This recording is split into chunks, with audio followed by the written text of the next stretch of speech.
Taking care of your eyes shouldn't be a hassle. That's why Warby Parker is a one-stop shop for all your vision needs. Our prescription glasses and sunglasses are expertly crafted and unexpectedly affordable. Stop by a nearby store or use our app to virtually try on frames and get personalized recommendations. Did we mention we offer eye exams and take vision insurance too? For everything you need to see, head to your nearest Warby Parker store or visit warbyparker.com today. That's warbyparker.com. Instacart makes grocery shopping easier. And just because you're not doing the shopping yourself doesn't mean you don't care how it's done. With Instacart Shopper Notes, you can get particular about what you want right in the app. Like rotisserie chicken that's extra crispy, steak with marbling the Romans would have loved, and lettuce you'd actually pick yourself. Just leave a note for your shopper so that they can get it right for you without having to ask. That way, you can get groceries just how you like. Download the Instacart app and shop today. Instacart understands that not all bananas are created equal. Some people want them green, some people want them ripe, some people want them ready right now. With Instacart's Preference Picker now available at most retailers, you can choose how you like certain items, like banana ripeness, deli thickness, even avocados, before your shopper even starts. So instead of crossing your fingers and hoping for the best, you get groceries picked the way you would pick them. It's a small thing, but it makes a big difference. Download the app and get bananas just how you like with Instacart. Welcome to Aran Island This, a podcast series where we talk to Irish people from different walks of life as they reflect on their own journeys. Join me, Rossa McDermott, as we explore the many aspects of Irishness and what it means to each of our guests through life's ups and downs. Ivan Yates, welcome to Aran Island This. Thank you, Rossa. This has been a long time in planning. Delighted to talk to you, even though this series starts with, have you been to Aran Island? I have been to Inishbofin, and I had to speak to my wife, have we been to Aran Islands? And she said, we actually went to Doolin, is it the pier there? Yeah. And actually, the ferry was cancelled. So hand on heart, it is on my bucket list to do, but I assume it's not that different to some of the other islands. No, it depends on the day and the weather. It can look different colour-wise, but the same type of experience. You're going somewhere out in the mid-Atlantic, it feels remote. Yeah. But look, I mean, like, I'm well used to being in the arsehole of nowhere, so what's so wrong about the Aran Islands? There, we've lost all our listeners in Wexford, haven't we? Had a score. Anyway, how do you describe yourself if somebody met you, Ivan, who didn't know you when you're travelling abroad?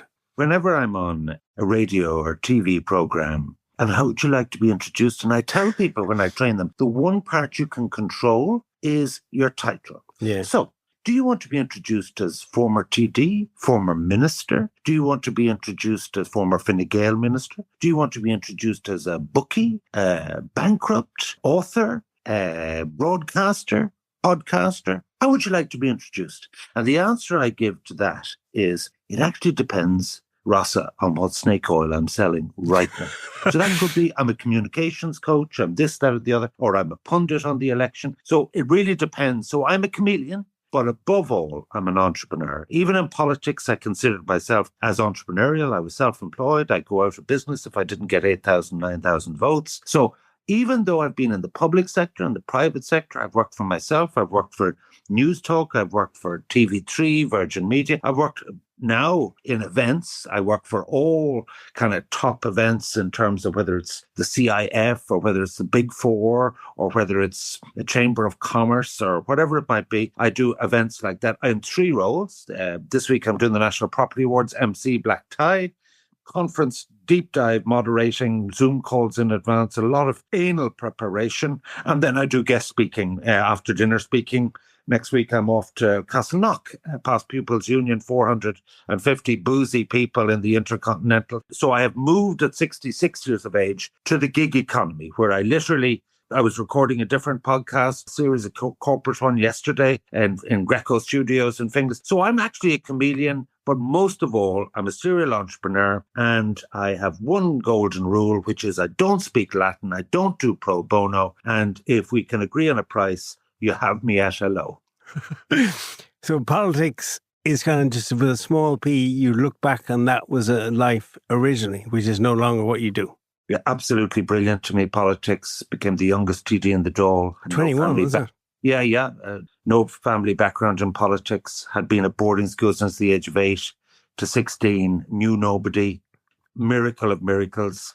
Young Fine Gael put up a candidate in the Urban Council in 79. It was Gareth Fitzgerald's request that, edict that no one else wanted to run. Didn't think I had a hope of getting in, but with a view to getting in the next time, and got in by 13 votes. And within 2 years, I was a TD. 3 years, I was a TD. So basically, it's a miracle story, right place, right time, and was 8 consecutive terms in the Dáil and worked my way up the greasy pole. Politics was brilliant to me. It taught me so many skills. And that is actually one of the things that my latest snake hold. So I'm doing a book, which I'm just back from Spain, and I just completed it with the ghostwriter, and it's called The Game of Life. Everything I learned, I didn't sit the Leaving Cert, everything I learned since 16 years of age, and it's all practical, it's all applicable, and it's all about you, and I think it'll be funny and interesting.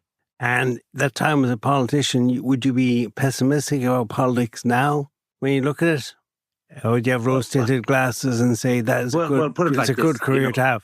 When you go to a lowly club match in hurling or football or rugby, there will be Alicadoo saying, "Oh, it wasn't like in my time. It was more physical, or it was more this or that or whatever." The truth is that I tend to not entirely respect that my time was the golden era. Look, everyone's faced with different challenges. There's never been the resources there is now with the corporation tax yield beyond their wildest dreams. Yeah. Like in 2014, it was 4 billion. It's heading for 36 billion. It's just unbelievable. Crazy, yeah. So basically, everyone has to deal with their own problems, migration issues, AI, sustainability, global climate change. So in fairness, the hand of cards that every group of politicians get. But I would say this, that there is a distinguishing feature that I kind of disrespect. I think leadership in a political context is telling people not what they want to hear, which is populist and the easiest thing in them, but what they need to know. And I find that a little bit lacking, that the level of backbone and courage in all parties, in all politics, kind of disappoints me. But did politics, were you kind of active at school? Where you went to, where at 8? No, would you believe it? So I was active in social presence. No, I tell you exactly students' unions and stuff like that. No, I tell you exactly what it was about. I was in St. Columbus, and my father got ill and I had to leave early after O-level, so I didn't sit the leave. I went to Gertina Agricultural College, had a ball. I went there at 16 in Tipperary, was a virgin, hadn't smoked or drank, and I had a PhD in all 3. By the end of that year, my best year of my life. I had a great time. But in St. Columbus, there was a public speaking competition, and I entered. And I spoke for 8 minutes, and I actually loved it. And so public speaking and debating and all that was very much my thing. I was at home farming hard, but in the long winter evenings, I was bored. And I kind of said, I'm kind of interested in politics. And my father was sort of Fianna Fáil, but like a lot of churchware, disapproved of politics, felt it was kind of sleazy and you neglect your business and your farm and all that kind of thing. So kind of looked down on politics and disapproved of it. So he died then in February of 79, which left me a free hand to stand in the election in June 79 for the local council. But basically, I wanted to change the world. I did, and I knew I wasn't a Republican, and I knew I wasn't a socialist. I very much believe in the individual. I believe in the state too, but I fundamentally believe that all politicians divide into 2 groups, if they have any beliefs at all. One is the government needs to create a scenario whereby wealth is created, and then that wealth can be distributed. And there's a counter view, which is, hey, you've $1 million, okay, let's take it off and we can all have that. A sort of equality, socialism, and I'm not a socialist. Yeah. Being a prod in the South, didn't see myself as a Republican, never bought into that. Because, I would have, with Garrett, believed in you got to get the consent of 700,000-800,000 unionists to whatever future in Northern Ireland.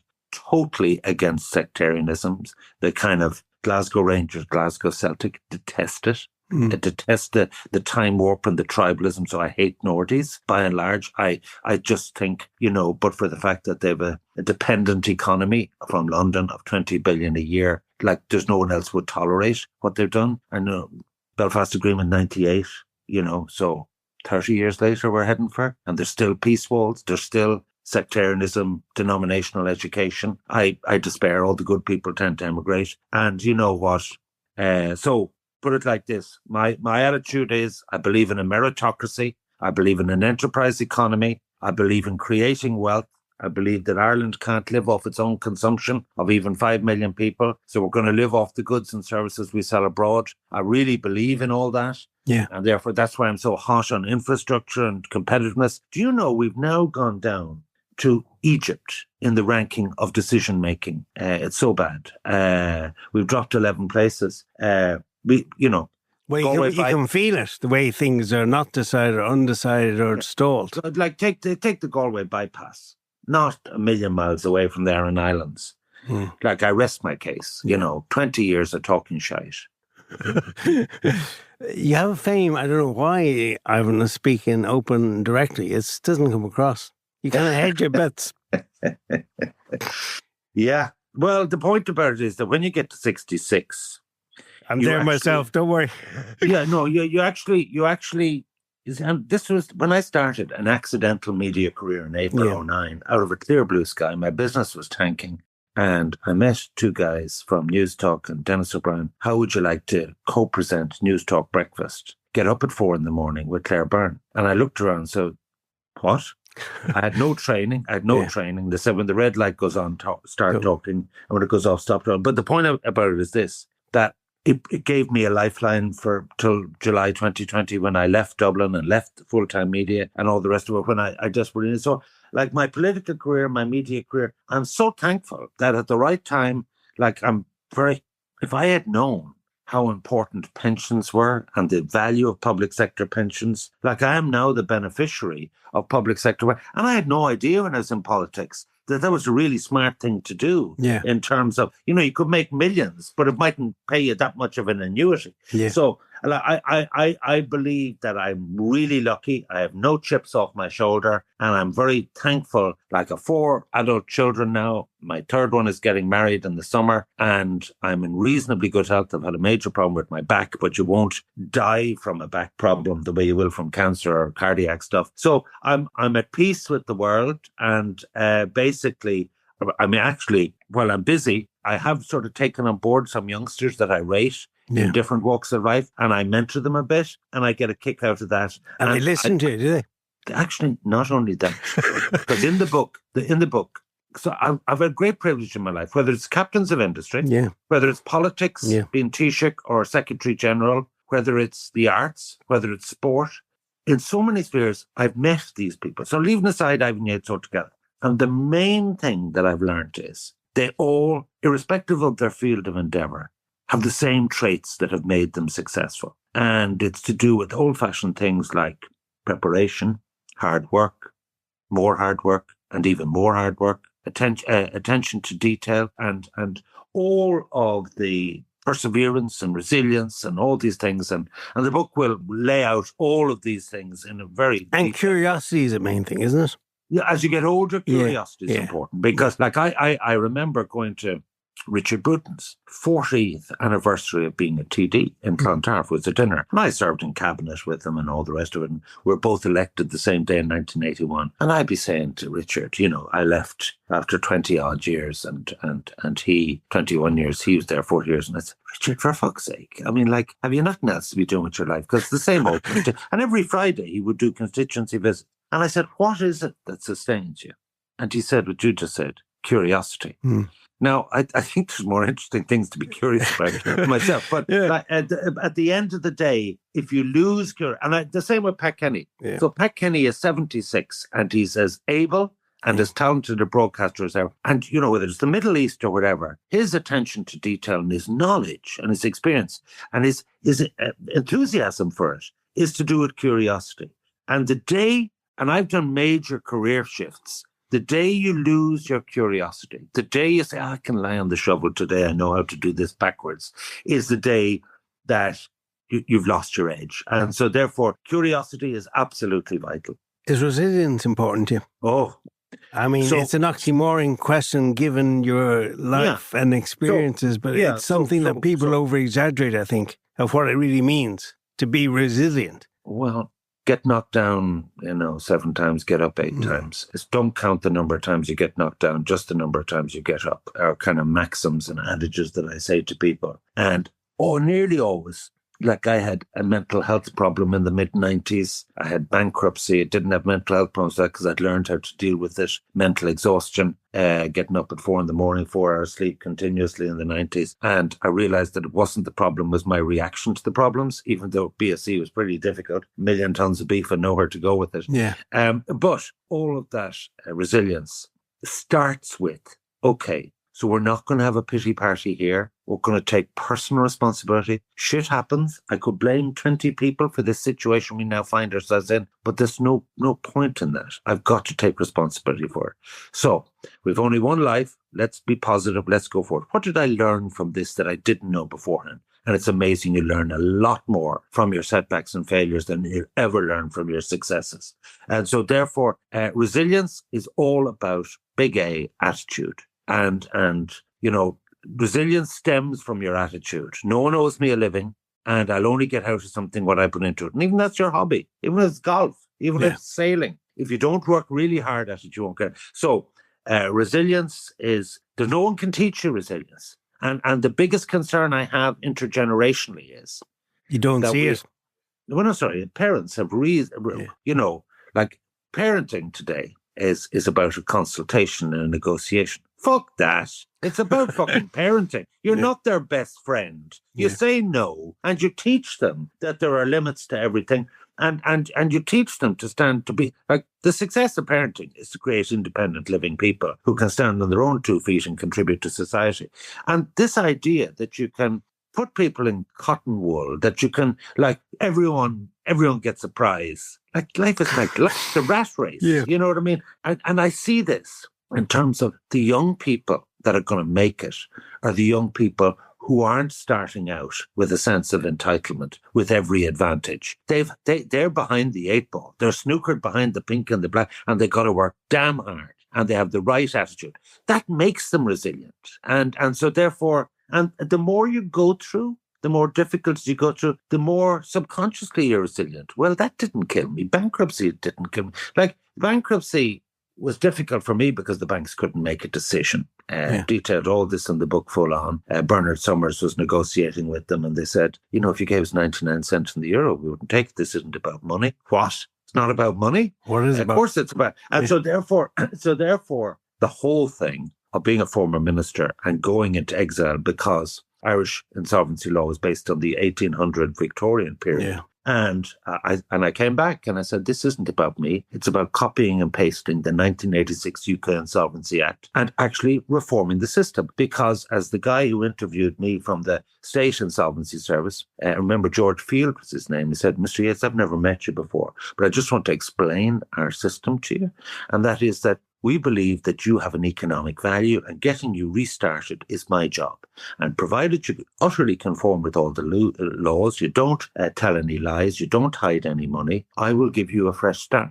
And that's exactly what happened. Yeah, and I've seen the interviews you've given where you described yourself as could be an economic zombie, but the UK offered that path where you could be, as you call it, economic value or factor, or it changed your perspective, which in Ireland at the time, we all remember, it was the exact opposite. Yeah, and I lobbied very hard. I slated under Kenny and Alan Shatter as Minister for Justice. You really got to change your attitude to this. And now I turn on the radio and there's ads from the Insolvency Ireland saying, you come to us with a problem and we'll give you a fresh start. So I hope in some small way, as a poster boy for bankruptcy tourism, I actually helped to change that attitude, because the feature of entrepreneurship and the feature of business, everything is cyclical. You will have setbacks. And the point is that people in America who've had setbacks are actually more valued because they are maybe more risk aware, risk averse, and they actually know how to deal with a crisis in terms of cutting costs or whatever.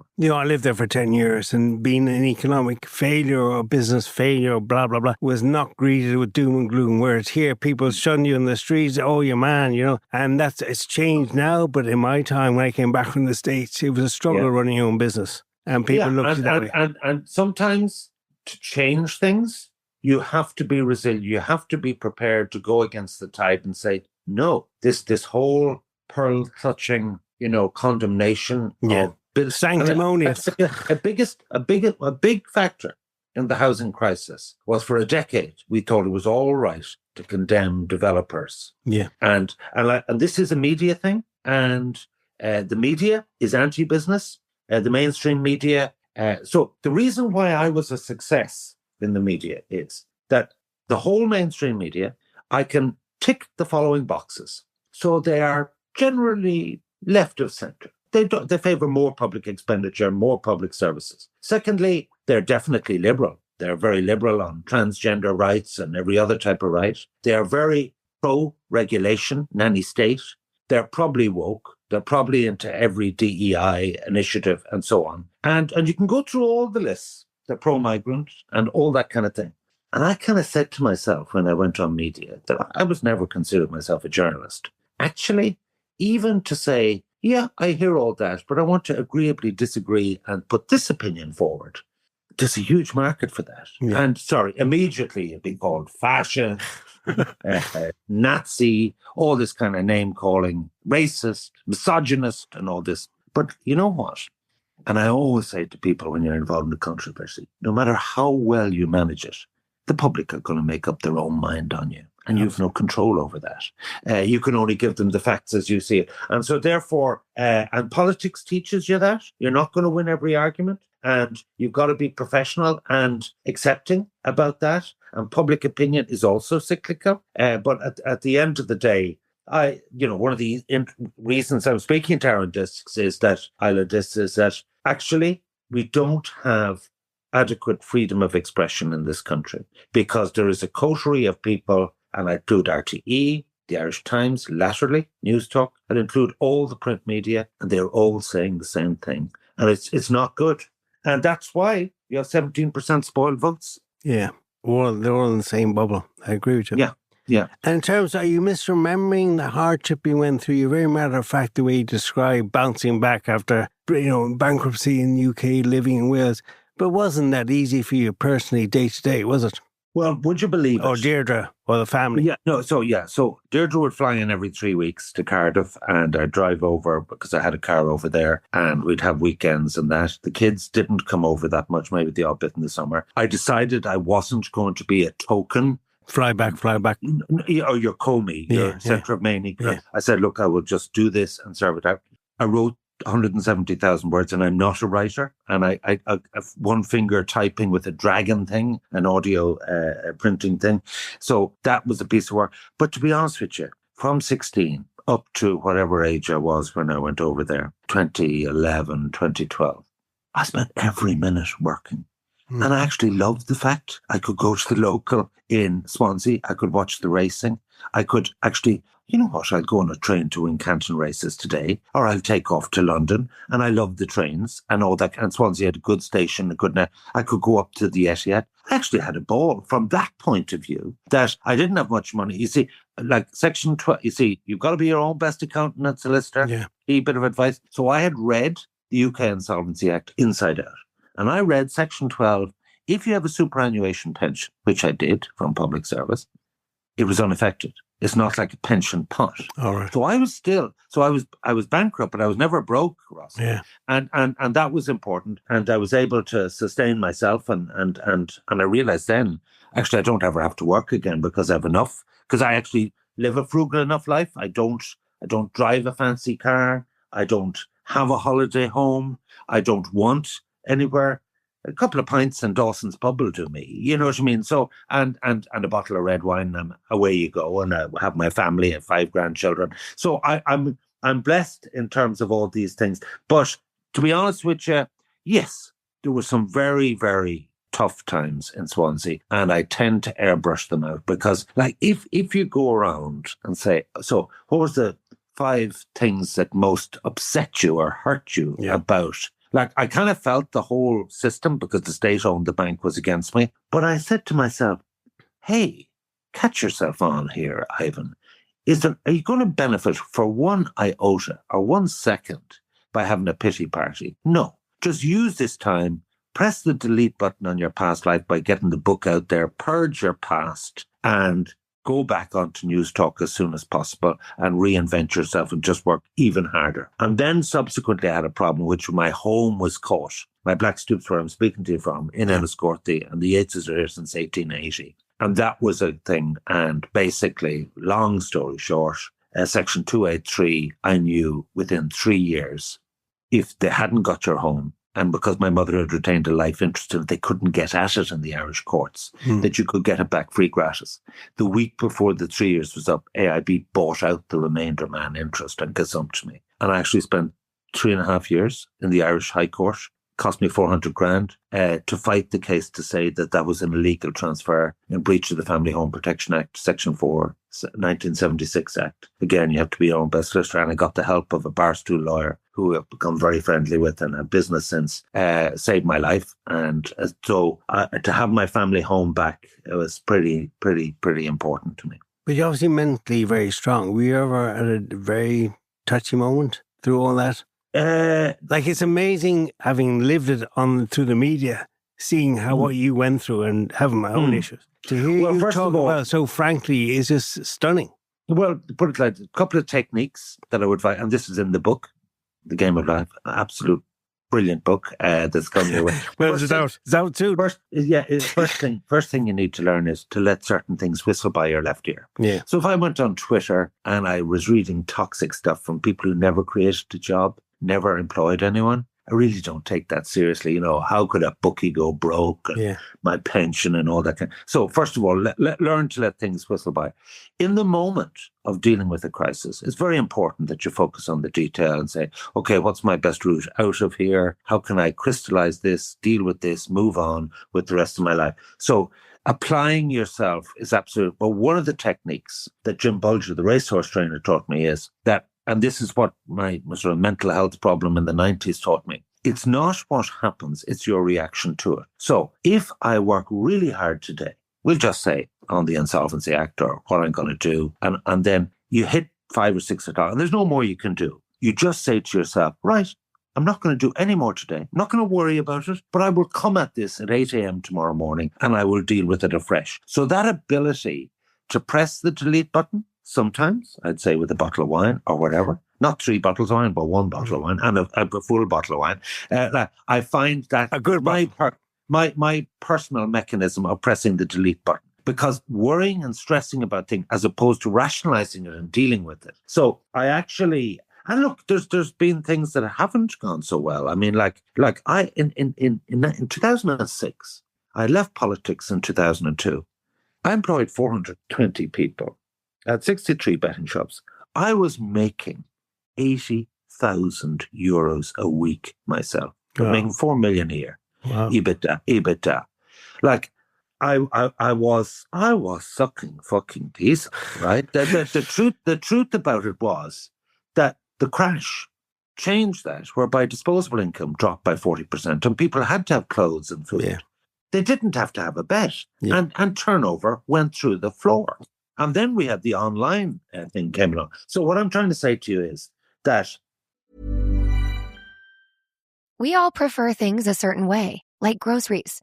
If you want groceries just how you like them, you gotta try Instacart. They have a new preference picker that lets you pick how ripe or unripe you want your bananas. Shoppers can see your preferences upfront, helping guide their choices. Because when it comes to groceries, the details matter. Instacart. Get groceries just how you like.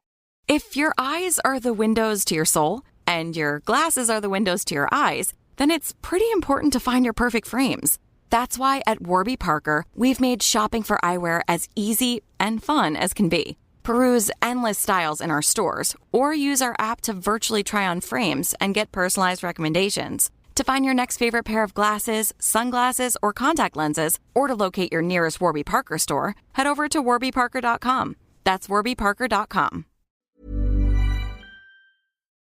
Jesus, would I love to have the 20 million of assets that I had in 2006. And I actually saw the crash coming. I had a deal to sell it to William Hill for 18 million. And I went to the boardroom and in North London, and like, this is not good. Basically, the betting tax went up from 1 to 2% in 2000 and whatever, emergency budget, Brian Lennon. And the net margin was 2% after you paid everybody. Yeah. And William Hill said, we don't quite understand this. There was no consultation. Yeah. And it actually was reversed, but it was too late. And then You it was got like, spooked. no, not only that, they ended up pulling out of Ireland. Yeah. It was a shit show. But basically, I had already earmarked then, okay, 40 shops can be salvaged, maybe 35. Boils aren't in this area. And I actually went to an examiner and said, look, I have these pre-sold because they were all freehold. I had no property play. They were all leasehold. Yeah. And so on. And some of them were on Celtic Tiger rents, and it was quite amusing. I had these landlords and I'd show them the turnover and I'd say, look, I just need to reduce the rent, from 5,000 a month here. And they'd say, sorry, what part of the lease haven't you read? When the receiver came along, he said, no, lads, 60 of you here, I'm kind of busy. There's 2 queues. If you want your keys back right now, here they are. Yeah. But if you want me to get you a tenant, we're going to have the rent. We're going to have market rents. And would you believe it? They nearly all agreed to the market rents. Yeah. And I could have saved the business if they had agreed to that in advance. So that just tells you about negotiation and life and circumstances and so on. But I mean, at the end of the day, it was all a learning experience. And I suppose at 66, what would I say now? So I have a couple of companies that I operate in, and I'm really a big fan of retirement relief, where you can build up money, charge VAT, pay 12.5%, and after 10 years, and you're over 66, you can liquidate the company and put that money in your arse pocket. It's the best tax planning you can do. So if you're 50 now, go ask your accountant about what is retirement relief. I'm not talking about entrepreneur's relief. And you and your wife or your partner can have 50% each, and you can get 750,000 out each tax-free. And put it like this, I think it's a fair system and it's a good system. So I'm not anti-entrepreneurship. I'm not into this. But ask me, will I ever employ 4 people, let alone 400 people again? No. I am completely risk averse. Yeah. When I look at the regulatory regime for employers. Would you be bothered? So, like put it like this, it's certainly my indestructible energy for that. That bankruptcy changed that. I kind of said, okay, so I can make X 100,000 a year myself, right? And I can have no overheads. Like, what's so wrong with that? Yeah. Is being Irish important, Aran? Is it a thing in your head? Yeah. So the situation is that there are Irishness things that I don't buy into. Yeah. I don't buy into Glasgow Celtic, GAA, Catholic, Republican monoculture. Yeah. What I love about Ireland is the size of it. Everything is a village. Asha will have a pint. That whole personality, humour that you don't get in a large impersonal country of 60 million people. I love that. I love the moderate climate, although as I'm getting older, I'm a bit pissed off at January. Well, you're away for the last 6 weeks. Exactly. No, I'm sorry, that could be a lifestyle thing. Because I don't mind the winter up to Christmas, but I'm starting to get pissed off. January and February rain. When even the racing at Lingfield is called off, it's not good. Okay, so that's just a grumpy old man. Okay, so that's fine. So Irishness. So I love our mix of sport. I'm a sports fanatic. So the mix of hurling, rugby, racing. I'm big into greyhound racing. I'm doing the televised 3 big finals, the Kirby final in Limerick, the Derby final. I do it with Virgin live an hour every year, and the Laurels in Cork. Love that. Love dogs. Have a local dog track here. They're salt to the earth to me. Those rural pursuits is very much part of it. So as Ireland has become 80% urbanised, not terribly keen on all of that. Yeah. I'm old-fashioned and old school in that. So I love rural Ireland. I love the freedom of association. I love the fact that you can say almost what you like, and you can associate with who you like. And that is really, in the context of all the changes in the world, that is really not to be underestimated. I think the fact that we're the only English-speaking language in the EU is a huge passport to success, whether you want to go to Canada, Australia, or the EU. It's a great thing, and we should be proud of that.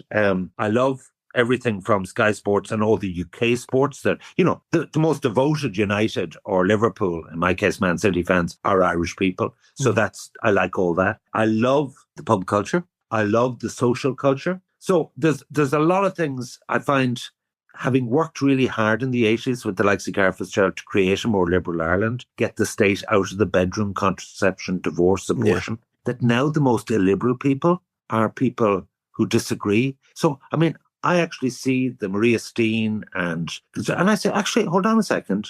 They could be right. There could be an afterlife. I haven't a clue. But the point is this. I would defend their right and their freedoms to be Catholic conservatives, you know what I mean? Because that's what enriches society. Yeah. So this idea that we all have to conform to the mainstream media culture that I thought is I think, a worsening the quality of life. You know, like you take the vitriol against greyhound racing or even horse racing, and I get the welfare issues and so on, but they all have muzzles on them now. Like, it's not as if that has been ignored.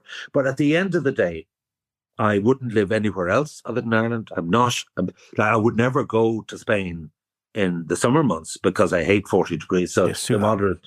So I actually love Ireland. I've been to every county. I've been to most nooks and crannies, whether it's events, whether it's politics, whether it's 50, 60 betting shops, whatever it is. So I could, you know, you say Ballina, you say, so since 1970, my father bought a holiday home in Tourmakeedy, in Gortmore.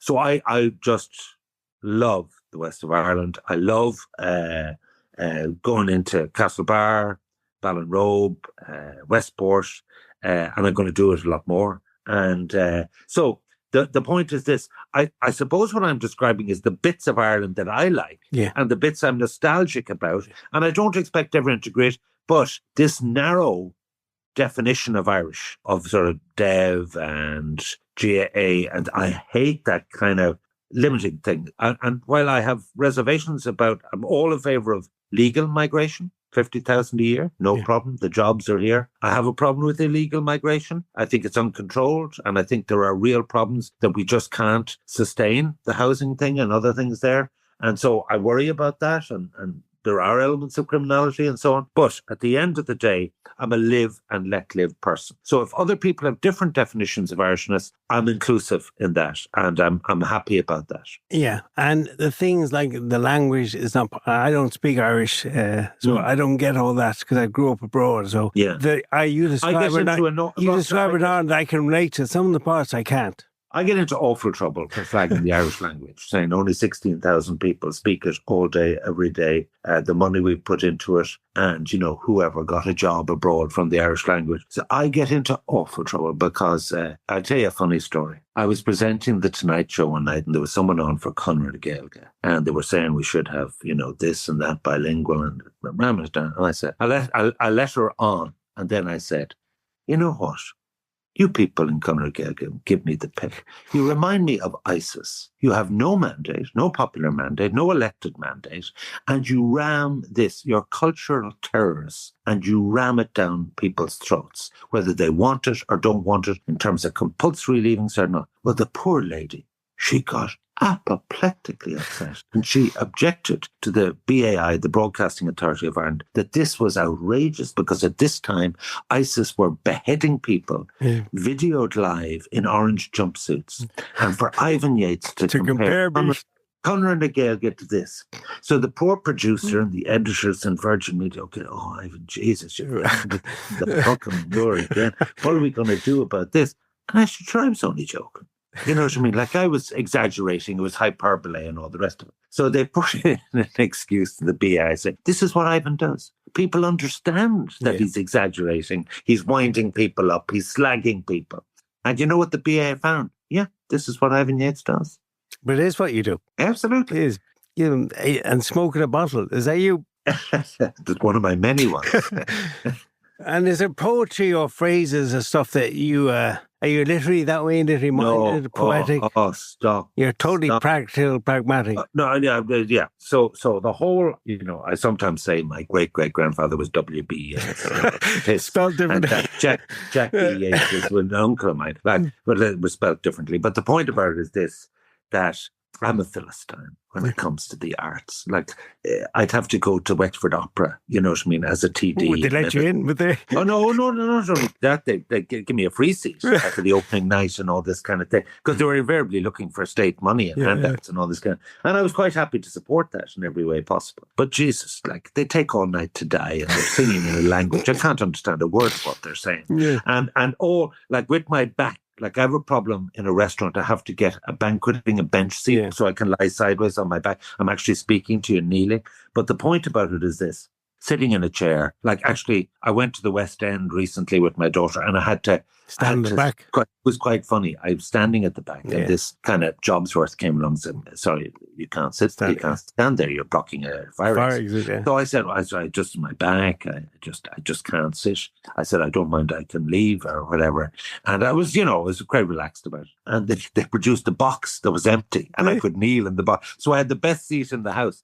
But the point I'm making is that I am a Philistine. Like, art, poems. Like, I used to take the piss out of Michael D. Jesus Christ, an old poet. Like, where did we get him from?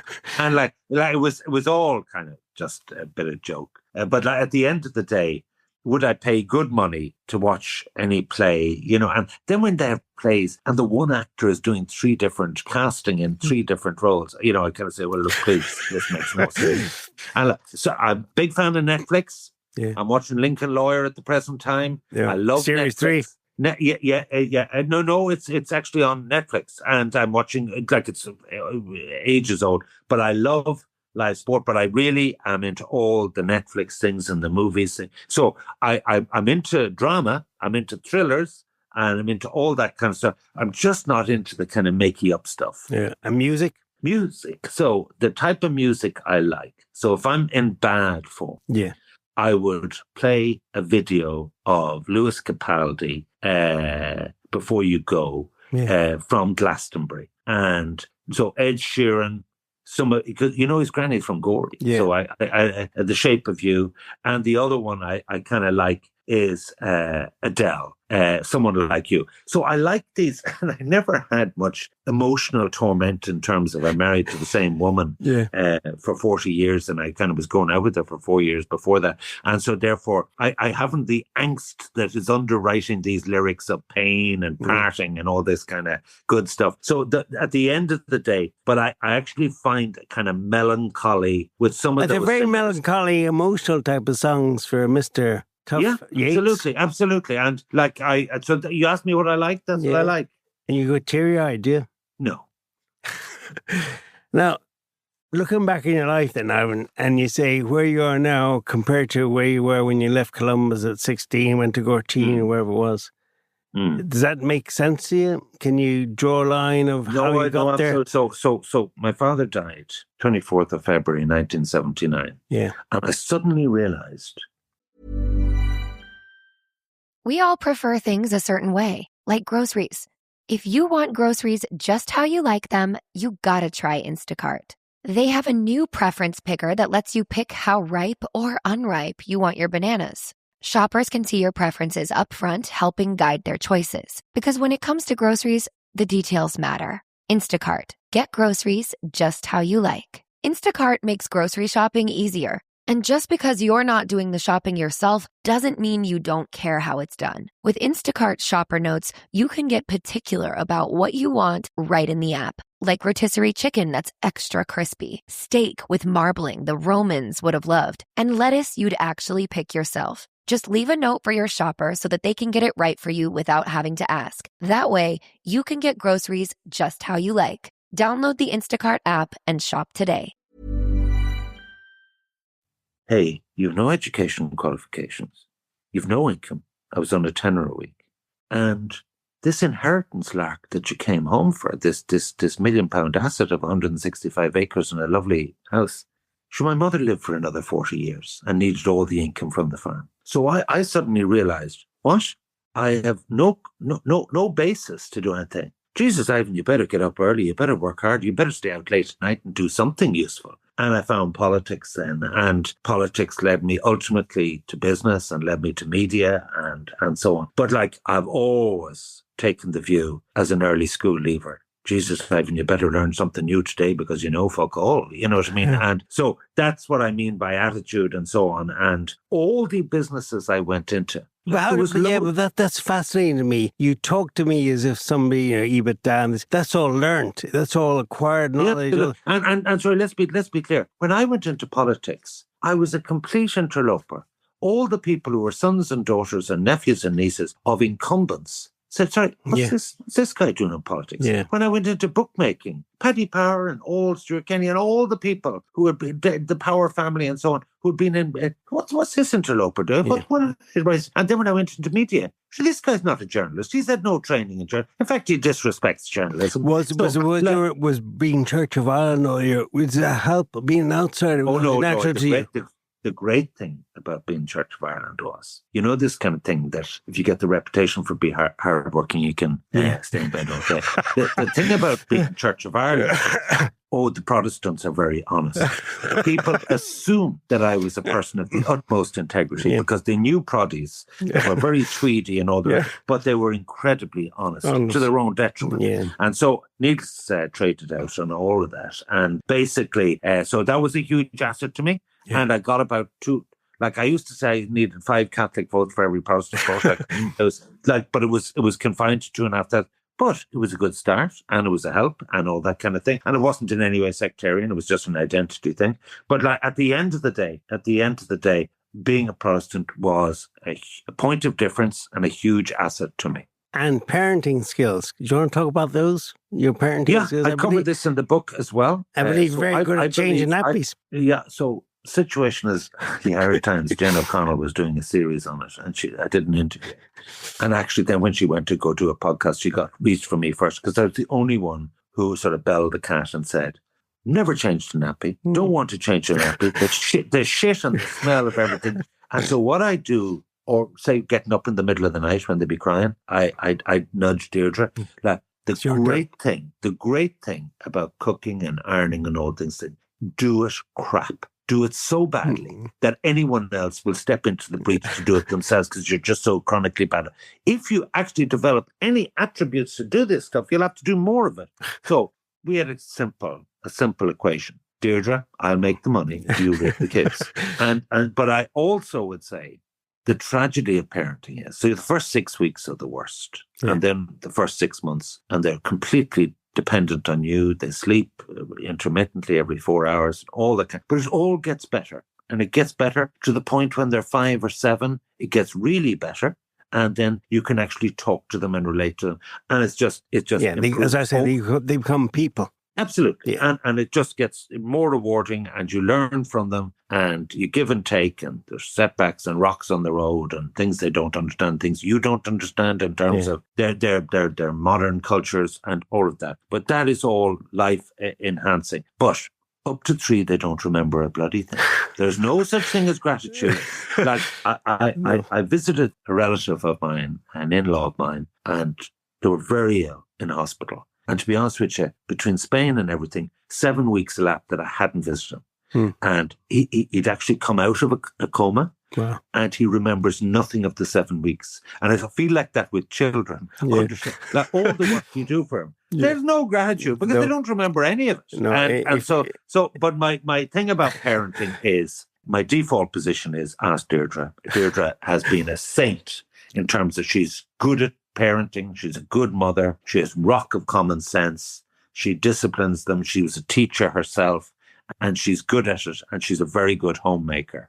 And the difference between a house and a home is Deirdre for me. And so basically... And she's been a sounding board for you over the years. Oh, not only that, sounding board. Yeah. She said, what the fuck did you say? Isn't that ridiculous? I never, I could defend Trump or something. She'd go berserk. She's not into politics. But I can tell, even last night, there was thing Larry Goodman. Why are you getting yourself into this? It was 30 years ago and 40 years ago. And my attitude to all of the controversy is, you can't make an omelette without breaking eggs. Do you really? If you want to be utterly bland and boring, you will be completely disregarded. If, what sells in this country, no matter what it is, and write this down, Rossa, what sells is difference. If you're selling the same insurance, the same financial service, the same healthcare service as everyone else, it won't sell. What is your point of difference? And if you can't authentically say what your difference is and explain it and articulate it to your staff and to yourself and to your customers, you are going nowhere. And tell you what, if you don't have a point of difference, go find one. And so therefore, it never bothered me, people disagreeing with me, because I try and be agreeable. I always try and play the ball rather than the person. So I'm not going to fall out with you over this, Rossa, but I just think you're talking nonsense. No. Last question. If somebody wanted to go into politics now at 21, what would you say to them? Well, first of all, follow your dream. If you really want to be a politician, and I do mentor young people and I do encourage them, whatever it is, if it's curling, if it's whatever, if it's remunerative or if it's a waste of time, like I say, people don't do an arts degree. Like where are you going to get a job unless you want to be a teacher and all of that good stuff? So you give advice, but what I would say to anyone is follow your dream. But I tell you what, just be prepared. Politics is the roughest, harshest 24/7 business. If someone rings you on a Sunday morning, says, I want to talk to you about my housing problem, my planning problem, my welfare problem, 101 problems. You are a public servant. And you've got to be very humble. You've got to have the patience of a saint. And the day you think you can do a shortcut and not do that, you're finished. So, and I reached that point around the millennium. I said, there's nothing more I want to do or learn about this. I want out. And I always said in my 20s, I'll get out of politics at 40. And everyone said, well, that's daft. Now it's quite de rigueur. A lot of people do it. Like it's something you do for 20 years of your life. You give it your best and you learn from it and apply it to other sectors. And I now see a whole, from Brian Hayes to a whole rate, 23 Fine Gael TDs left of last night. And they're all looking for new careers. They can't all be public affairs advisors. Yeah. But you know what? There's the skills you learn, the people skills you learn in politics. And you do that through a battering of people abusing you for mistakes you make. So you learn kind of not to be shy, not to be timid. You learn how to listen acutely. You learn how to make small talk and all those kind of skills. They are really valuable skills in other walks of life. When's the book out? So it's out in the autumn. Gill Publications. The manuscript is completed. So, like when I wrote the 170,000 words and swans, 60,000 words had to be taken out. Like Terry Prone is working on it. And then Hashek were, you can't say that. You can't say that. It's true. It happened. You just can't say that. So I'm expecting a bit of blowback on that, but do I care? Not really. Look forward to it. Ivan Yates, thank you for joining Aran on this today. A pleasure, Rossa, and I wish you personally every continued success and happiness. Thanks. Likewise, Aran. Cheers.